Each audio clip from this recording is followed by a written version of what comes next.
जिसमें एक महिला को नेकेड परेड कराया जाता है। किस तरह से महिला को कम्युनिटी का ऑनर मांग के महिला के शरीर को जंग का मैदान तो कर ही रही है।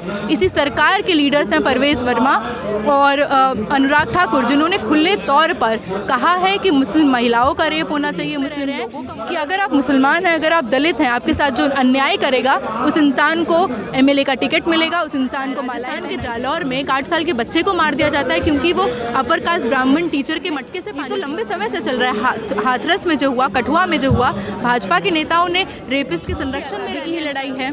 फांसीवाद से भाजपा सरकार से जेलों में बंद करने का खतरा, यूनिवर्सिटी खत्म करने का, शिक्षा खत्म करने का, आज़ादी खत्म करने का खतरा है। हम देख रहे हैं देश में जो संविधान की बात कर रहे हैं, देश में जो लड़ रहे हैं, पढ़ रहे हैं, लिख रहे हैं, बोल रहे हैं, वो चीज़ जब ये बात करते हैं तो उसमें दलित नहीं है, उसमें आदिवासी नहीं है, उसमें खाली अपर कास्ट ब्राह्मण है, उसमें मर्द है, उसमें महिलाएं नहीं है। को बचाना है, किस महिला की लड़ाई लड़नी है, ये तो सरकार चूज़ कर रही है ना।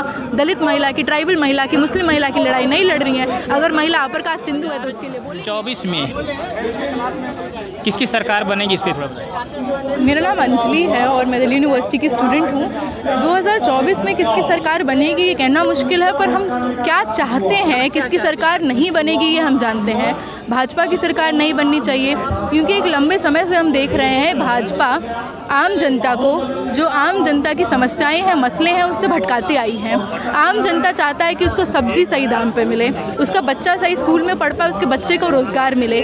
आम जनता महंगाई से जूझ रहा है, बेरोज़गारी से जूझ रहा है, सस्ती और अच्छी शिक्षा के लिए जद्दोजहद कर रहा है। तो ये जो लड़ाई है ये तमाम इन अधिकारों के लिए, सांप्रदायिकता के खिलाफ और बराबरी की लड़ाई होगी। ये सांप्रदायिकता की आप बात कर रहे हैं, कहाँ आपको लग रहा है कि बीजेपी क्या सांप्रदायिक दंगा क्या इस तरह भी? तो इस बार तो बीजेपी कह रही है कि हमारी सरकार में कोई दंगे नहीं हुए। बिल्कुल गलत बात है। सीए के बाद की बात है, जस्ट जब नॉर्थ ईस्ट दिल्ली में दंगे हुए, भाजपा ही है जो नरेंद्र मोदी के तहत जब गुजरात दंगे हुए। अभी हम देखते हैं कि मणिपुर में लगातार एक लंबे समय से मणिपुर जल रहा है, 2.5-3 महीने से मणिपुर चल रहा है और उसी में एक वारदात आती है, कितनी घिनौनी, कितनी शर्मनाक वारदात आती है जिसमें एक महिला को नेकेड परेड कराया जाता है। किस तरह से महिला को कम्युनिटी का ऑनर मांग के महिला के शरीर को जंग का मैदान बना दिया जाता है, गैंगरेप होता है उस महिला के साथ। और 4 मई का ये वीडियो जब वायरल होता है 2-2.5 महीने बाद, और जब तक पूरा जनता इस पे आक्रोशित हो जाती है, पूरा सुप्रीम कोर्ट ये कह देता है कि अगर केंद्र सरकार इंटरफेयर नहीं करेगी तो हम कार्रवाई करेंगे, तब जाके सरकार को फील होता है कि कुछ बोलने की ज़रूरत है। तो एक लंबे समय से दंगों की राजनीति, सांप्रदायिकता की राजनीति ये सरकार तो कर ही रही है। इसी सरकार के लीडर्स हैं परवेज़ वर्मा और अनुराग ठाकुर, जिन्होंने खुले तौर पर कहा है कि मुस्लिम महिलाओं का रेप होना चाहिए, मुस्लिम लोगों का मर्डर होना चाहिए। देश भर में धर्म संसद हुए हैं जहाँ पे इस तरह की नफरत की राजनीति की बात हुई है, लोगों को बोला जा रहा है। बिल्किस बानो 2002 में जिनके साथ गैंगरेप हुआ, हम देखते हैं कि उनके जो अक्यूज रेपिस्ट्स हैं उनको बेल मिलता है और उस बेल को सेलिब्रेट किया जाता है। हम एक ऐसे देश में रह रहे हैं कि अगर आप मुसलमान हैं, अगर आप दलित हैं, आपके साथ जो अन्याय करेगा उस इंसान को एमएलए का टिकट मिलेगा, उस इंसान को मालाएं पहनाई जाएंगी। इन्होंने प्रधानमंत्री मोदी जो है उन्होंने तो मणिपुर की घटना को लेकर के खेद भी व्यक्त किया। स्मृति ईरानी ने भी कहा, स्मृति ईरानी तो सीधे कह रहे हैं कि जो है मध्य प्रदेश और छत्तीसगढ़ की घटना पे आप पहले वो राजस्थान और छत्तीसगढ़ की घटना आप पहले उस पर चर्चा करिए, इस तरह की बातें आ रही हैं। पहली बात तो ये वापस से इनकी जो राजनीति है, मुद्दा बदलो भटकाओ, ये इसके तहत है क्योंकि यही सरकार है ना, डबल इंजन की सरकार है, केंद्र में भी और राज्य में मणिपुर में भी बीजेपी की सरकार है, बीरेंद्र सिंह की सरकार है जो बीजेपी से हैं। तो किस तरह से इंटरनेट शटडाउन है वहाँ पे, किस तरह से एक समुदाय में हिंदू भावना जगाकर दूसरे समुदाय पर दमन करने को प्रोत्साहित किया जा रहा है। और रही बात राजस्थान की, बिल्कुल राजस्थान में जोधपुर में एक माइनर दलित महिला का रेप होता है जिसमें एबीवीपी के कार्यकर्ताओं का नाम आता है। तो अगर स्मृति ईरानी को इस पर बात करना है तो न्याय करें इस बात की भी। मध्य प्रदेश में भी इस तरह की घटना हुई थी जिसको लेकर के जो है शिवराज सिंह चौहान का, वो आदिवासी युवक का जो है पैर धुल करके बल्कि माफ़ी भी मांगते हैं और वो तो मतलब साफ साफ कहते हैं कि आप हमारे भगवान हैं। आप कह रहे हैं कि जो है ये आदिवासियों का शोषण हो रहा है, SC ST OBC का शोषण हो रहा है, उसके बाद बिल्कुल। पर एक व्यक्ति को इतनी हिम्मत कहाँ से मिली कि वो एक दलित व्यक्ति, एक मार्जिनलाइज तबके से आने वाले व्यक्ति पे पेशाब कर सकता है? ये हिम्मत भाजपा सरकार की देन है। आए दिन हम देखते हैं, पिछले साल की घटना है, राजस्थान के जालौर में एक 8 साल के बच्चे को मार दिया जाता है क्योंकि वो अपर कास्ट ब्राह्मण टीचर के मटके से पानी पी लेता है। ये आए दिन की बात है। ये जो लिंचिंग का, ये जो मॉब लिंचिंग को किस तरह से खुली छूट दी जा रही है। जो लोग मार रहे हैं उनको टिकट मिल रहा है, जो लोग मार रहे हैं उनको बचाया जा रहा है, उनको सेलिब्रेट किया जा रहा है, रैलियाँ निकाली जा रही हैं रेपिस्टों के संरक्षण में। ये तो लंबे समय से चल रहा है। हाथरस में जो हुआ, कठुआ में जो हुआ, भाजपा के नेताओं ने रेपिस्ट के संरक्षण में रैलियाँ निकाली हैं। चलती ट्रेन में जो है आरपीएफ के जवान द्वारा 3 मुस्लिमों को मारा जाता है और एक जो है एक अधिकारी को मारा जाता है, पुलिस अधिकारी को। उसके बारे में क्या कहेंगे? दरअसल उसमें आरपीएफ ने मारते हुए ये भी कहा कि जो है अगर देश में रहना है तो आपको मोदी योगी कहना है। तो आप जो है कैसे समझते हैं कि ऐसी स्थिति में देश में जो है उनके खिलाफ आवाज़ उठ सकती है? बिल्कुल, ऐसी स्थिति में देश आज़ाद हुआ, गुलामी से लड़ा। ये भी एक दूसरी आज़ादी की ही लड़ाई है, फासीवाद से, भाजपा सरकार से आज़ादी की लड़ाई। और जो खतरा है वो खाली एक तरफा ऐसा नहीं है कि मार डालने का खतरा, जेलों में बंद करने का खतरा, यूनिवर्सिटी ख़त्म करने का, शिक्षा ख़त्म करने का, आज़ादी ख़त्म करने का खतरा है। हम देख रहे हैं देश में जो संविधान की बात कर रहे हैं, देश में जो लड़ रहे हैं, पढ़ रहे हैं, लिख रहे हैं, बोल रहे हैं, वो जेलों के पीछे हैं। जर्नलिस्ट, एक्टिविस्ट, स्टूडेंट, प्रोफेसर्स, आज सबसे ज़्यादा जेल में जो बंद है वो ये लोग हैं। उमर खालिद, शर्जील इमाम, हनी बाबू, ये सारे वो लोग हैं जो आसपास के हैं हमारे, क्योंकि ये लोग सीए में एक सशक्त आवाज़ बने, इनको जेलों में डाल दिया गया है। पर इससे ही इन्हीं लोगों की लड़ाई को आगे ले जाते हुए, भगत सिंह से प्रेरणा लेते हुए, आज के दौर में जो यूएपीए के तहत जेलों में बंद है उनसे प्रेरणा लेते हुए ये लड़ाई और एक सशक्त रूप से और इंटेंसिफाई ही होगी। ये हिंदू राष्ट्र की लगातार मांग कर रहे हैं, ये कह रहे हैं कि हम अगर हमारी सरकार बनती है तो हम हिंदू राष्ट्र बनाएंगे। तो आपको क्या लगता है इस तरह? बिल्कुल ठीक नहीं है। भारत एक सेक्युलर कंट्री है। भारत पार्टीशन के बाद भारत में जो लोग रहे, चाहे वो मुस्लिम थे, चाहे वो पारसी थे, चाहे वो क्रिश्चियन थे, उन्होंने चूज़ किया, क्योंकि भारत का जो आइडिया है वो धर्मनिरपेक्ष राज्य का है। तो किस तरह से एक सरकार जिसका आइडियोलॉजी ये रहा है, आज आरएसएस भाजपा चाहती है कि हिंदुत्व की राजनीति स्थापित हो, पर जब हिंदुत्व की ये बात करते हैं तो हिंदू की जब ये बात करते हैं तो उसमें दलित नहीं है, उसमें आदिवासी नहीं है, उसमें खाली अपर कास्ट ब्राह्मण है, उसमें मर्द है, उसमें महिलाएं नहीं हैं। तो जब भी इस तरह का राज्य स्थापित होगा तो या एंटी वुमेन होगा या एंटी माइनॉरिटी होगा।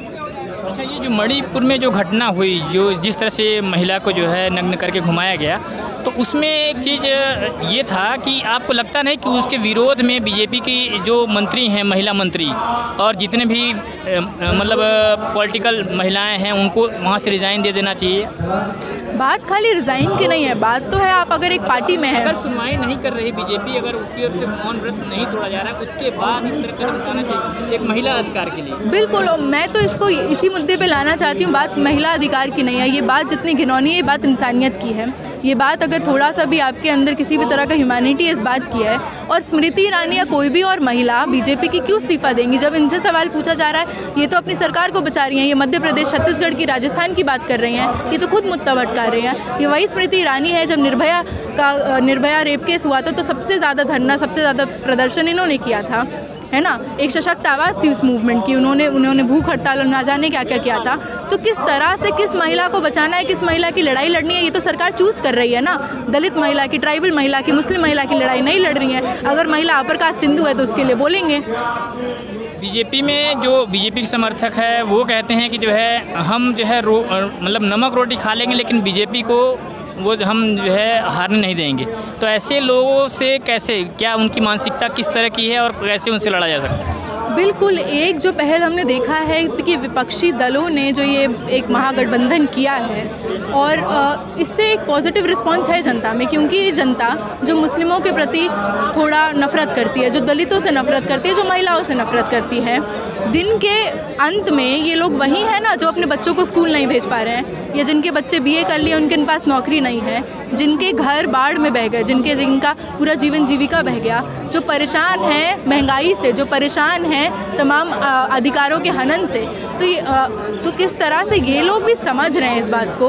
और आज आप देखिए एक संसद से, एक यूथ पार्लियामेंट से इस चीज़ की पहल है, और हमारी लगातार कोशिश रहेगी कि गांव, शहर, यूनिवर्सिटी, स्कूल तक हम ये बात पहुंचाएं, फेक न्यूज़, मिस इन्फॉर्मेशन के इस दौर को ख़त्म करें और इस नफ़रत की राजनीति के ऊपर अधिकार और एक मोहब्बत की राजनीति को स्थापित करें। राहुल गांधी के बारे में आपका क्या विचार है? राहुल गांधी एक लंबे समय से हम देख रहे हैं कि कांग्रेस ने बहुत कुछ नहीं किया, खासकर भाजपा को आने देने में कांग्रेस का एक बड़ा हाथ रहा है। कांग्रेस में इस तरह का लीडरशिप नहीं है, कांग्रेस में अंदर में ही इतना सारा मनमुटाव है। पर इस दौर में राहुल गांधी जैसे व्यक्ति का होना ज़रूरी है, क्योंकि भारत जोड़ो यात्रा की अगर हम बात करें या हम बात करें उनके सदस्यता को रद्द करने की, तो किस तरह से एक सबसे बड़ा देश का विपक्ष, उस पर भी इस तरह का हमला किया जा रहा है। तो ऐसे दौर में मुझे लगता है राहुल गांधी का भी समर्थन देने की हमें ज़रूरत है, उनके साथ खड़े रहने की ज़रूरत है। न्यायपालिका को क्या किस तरह से आप देखते हैं इस समय? न्यायपालिका बहुत तरह तरह से मजबूर है, नहीं तो लोगों का तबादला हो जाता है, लोगों की नौकरी ख़त्म हो जाती है। न्यायपालिका भी एक लंबे समय से हम देख रहे हैं कि कुछ मुद्दों पे सिलेक्ट करके एक बेहतर जजमेंट दे रहा है, कुछ मुद्दों पे नहीं दे रहा है। न्यायपालिका ही है जिसने बृजभूषण सिंह को बेल दिया, न्यायपालिका ही है जिसने राम रहीम को बेल दिया, न्यायपालिका ही है जिसने गुजरात दंगों में रेप किए हुए रेपिस्टों को बेल दिया, न्यायपालिका ही है जो मणिपुर में अगर 2-2.5 महीने से सरकार कुछ नहीं कर रही है, तो क्या न्यायपालिका के पास इतनी ताकत नहीं है कि वो इंटरफेयर करे, वहाँ पे कुछ एक्शन ले? सीजेआई चंद्रचूड़ साहब जब उन्होंने जो है केंद्र सरकार को फटकार लगाई, तब जाके मोदी जी के हलक से 30 सेकंड का जो है आवाज़ निकला था। जी बिल्कुल, और ठीक बात है कि फटकार लगाई तो बोले, पर मैं कह रही हूँ एक्शन नहीं लिया जा रहा है ना। फटकार लगाने के बाद मोदी बोला, मोदी ने कोई एक्शन नहीं लिया। मणिपुर में शांति बहाल नहीं हुआ है, इंटरनेट रिस्टोर नहीं हुआ है, वहाँ पे वायलेंस उसी तरह से चल रहा है। तो मुझे लगता है कोर्ट को इंटरफियर करना चाहिए, कोर्ट को कोई एक्शन लेना चाहिए। यही कि सबसे पहले वहाँ पे जाए, वहाँ पे दौरा किया जाए, वहाँ पे शांति बहाल की कोशिश की जाए। जिन महिलाओं के साथ ये तो 2 वारदात है ना जो सामने आया है, वहाँ पे कैंप में DCW में जो स्वाति मालीवाल है उनका अभी हम देख रहे हैं, वो वहाँ पे गई हैं, वो बता रही हैं ऐसे कैंप में बहुत सारी महिलाएं हैं जिनके साथ यौन शोषण हुआ है, जिनका घर खत्म हो गया, जिनके पति को मार दिया, जिनके बेटों को मार दिया। तो मुझे तो लगता है यहाँ पे दिल्ली में बैठ के, यहाँ पे सेंटर में बैठ के कुछ नहीं होगा। आप अपने कंफर्ट से निकलिए, मणिपुर का दौरा करिए, फिर वहाँ पे चीज़ें बेहतर होंगी। मोदी कहते हैं कि हम अगली बार जीत के आएंगे, तीसरे नंबर की अर्थव्यवस्था वाला देश बना देंगे भारत को। बिल्कुल, और मतलब अर्थव्यवस्था की क्या देश बनाएंगे? देश तो दुर्गति कर रहे हैं, हर चीज़ में हंगर इंडेक्स में पीछे जा रहा है, पॉवर्टी में पीछे जा रहा है, साक्षरता में पीछे जा रहा है, महिला सुरक्षा में पीछे जा रहा है ना। जो हैप्पीनेस इंडेक्स होता है उसमें भारत पीछे जा रहा है, तो हर चीज़ में तो पीछे जा रहा है। इकोनॉमी भी पीछे हुई है, GDP पीछे हुई है। तो ये सारे जो जुमले हैं इसको आम जनता समझ रही है, और मुझे पूरी उम्मीद है 2024 का चुनाव एक चेतावनी है भाजपा सरकार को। वो कहते हैं आज जो है पूरे दुनिया में जो है भारत का जो है डंका बज रहा है, वो बीजेपी की देन है, मोदी जी की देन है।